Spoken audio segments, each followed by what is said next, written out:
want to be? Here's another thing. What do you want to be? I don't want to be anything. I am everything I want to be. I'm already there. I don't want anything. People say like, I want this. I want to do this and I want to do that. But the vibe you're putting out is want. You're always gonna want. I always have the attitude that I have.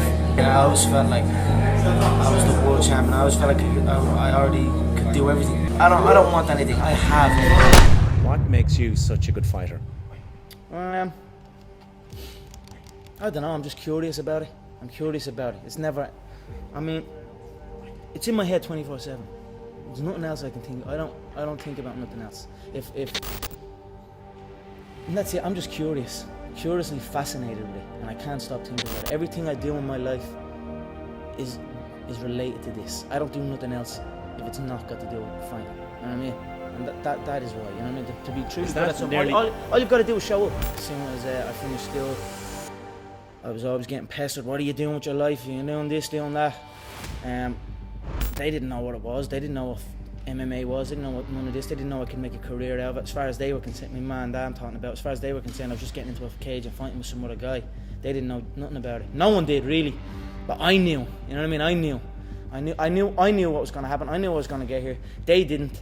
There's a lot of stressful years. You know what I mean? A lot of tough times. But I proved them wrong. I proved myself right. I knew it was there. I knew I could get that ladder. You know, I knew I had something. I had a fascination with it. And even if it didn't, I couldn't shut it off. So I just rolled with it. Kept showing up every day. Got my ass whooped a couple of times. Whooped a couple of asses. Eventually I became really good, and that's that. But I know that in order to be successful at this game, it needs to be 24/7. I need to be living in this gym. The setup now is I come here at 1 or 2 o'clock in the day and I'm here till 10 o'clock at night. There's no outside distraction, there's no nothing. Sometimes I drift off, sometimes I drift back and forth, and that was it. But then anytime I drift off, John would always reel me back in and reinforce the dream. You know what I mean? Let it say, we can do it. Let's do it. This is what you need to do. You need to show up here. We need to put in more hours than everybody. It needs to be every single second of your life. There cannot be no outside. We got some bad news about a teammate of mine that couldn't compete anymore. So you know what? I was thinking, you know what? Fuck this game. I don't want to do this shit anymore. What am I going to do this and then something happens and I can't do it no more? So I had packed it in again. I packed it in again, you know, but it was only a couple of weeks. I was like, you know what? I didn't show up training. I didn't show up to do classes. I used to teach the boxing every Tuesday at 7 o'clock, and John was away in Iceland at the time, or away in America somewhere teaching. So I hadn't been in there in a couple of weeks, and then the phone rang one night, and I was about to go out with my friends, and I was like, it was John, and I didn't answer. I wouldn't answer, as I was like, he's gonna give out to me because I haven't been teaching the classes, haven't been showing up. And then it rang and it rang and it rang. I was like, nah, fuck it, I'm not going back. I'll figure something else to do. And then I just answered it. It kept ringing, so I answered it. How do you feel about making a UFC debut in 9 weeks? And then that was that. I put the phone down, I went home, and then I showed up at the gym the next day and put the work in, and that was that. I just kept going, you know. We're all on our own. We're all on our own path here. Everyone is on their own little journey, whether they're, you know. And this is my journey. I'm only getting better. I'm only scratching the surface. I'm only scratching the surface, but I'm still better than every one of them. Greatest of all time. 100%. 100%. I set my sights high. You know what I mean? I'm taking over the game in every way, shape, and form. So I said I was going to do it, and then I went out and done it. But with that, it's done. I'm over it now. I'm not going to stare at it. You stare at your past and you'll end up staying there. It's okay to look back and admire it, but you carry on. I'm not in the business of staring back at it.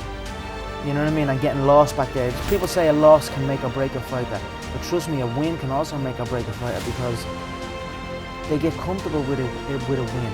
People can get comfortable with a win and slack off then. Slack off on the training, slack off on the diet. They've won one. They're winners now. That's not me, you know. You sleep on a win and you'll wake up with a loss. So I just carry on, keep doing what I'm doing, and that's why this turnaround is so good for me.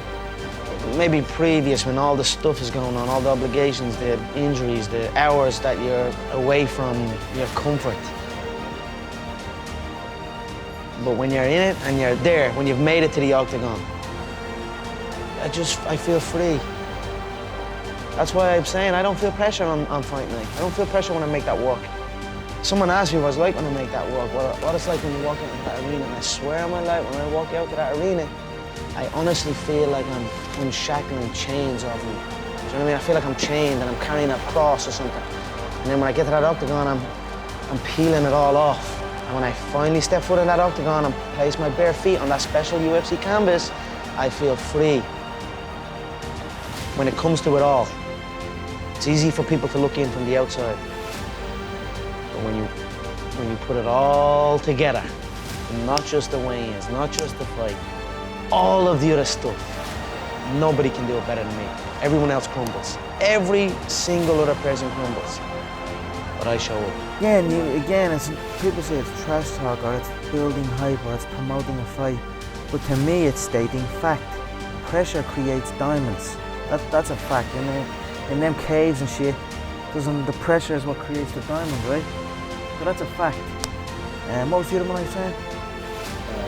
We're not here to take part, we're here to take over. I'm not here to take part. I'm not here to shake a guy's hand and be the token Irish guy. I'm here to kill everyone in the division, to obliterate everyone in my path. That's fact. What was the other one? The other one? Everyone wants it until they get it. That's fact. Diego Brandao wanted the fight. He was talking like he wanted the fight, but when we came face to face, when we came man to man, he was a shell. He was broken. You're giving everything you've got. You're in there to die. You're prepared to die in there. I am prepared to die in there, and I'm also prepared to kill in there.